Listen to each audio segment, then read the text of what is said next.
Okay, so the book that I chose to read is Of Mice and Men. I remember reading this in elementary school. Um, okay, let's see. I'm going to start somewhere in chapter 1.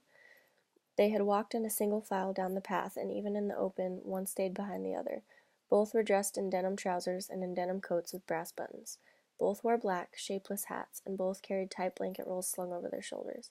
The first man was small and quick, dark of face, with restless eyes and sharp, strong features. Every part of him was defined: small, strong hands, slender arms, a thin and bony nose. Behind him walked his opposite, a huge man, shapeless of face, with large, pale eyes and wide, sloping shoulders. And he walked heavily, dragging his feet a little, the way a bear drags his paws. His arms did not swing at his sides, but hung loosely. The first man stopped short in the clearing, and the follower nearly ran over him. He took off his hat and wiped the sweatband with his forefinger and snapped the moisture off. His huge companion dropped his blankets and flung himself down and drank from the surface of the green pool, drank with long gulps, snorting into the water like a horse. The small man stepped nervously beside him. "Lenny," he said sharply, "Lenny, for God's sakes, don't drink so much." Lenny continued to snort into the pool. The man leaned over and shook him by the shoulder. "Lenny, you're going to be sick like you was last night."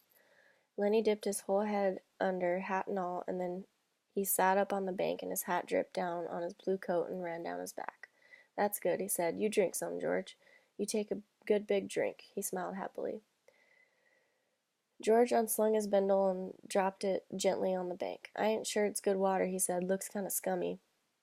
Lenny dabbled his big paw in the water and wiggled his fingers so the water arose in little splashes.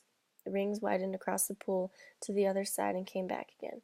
Lenny watched them go. "Look, George, look what I done."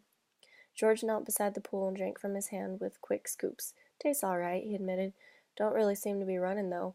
"You never ought to drink water when it ain't running, Lenny," he said hopelessly. "You'd drink water out of a gutter if you was thirsty."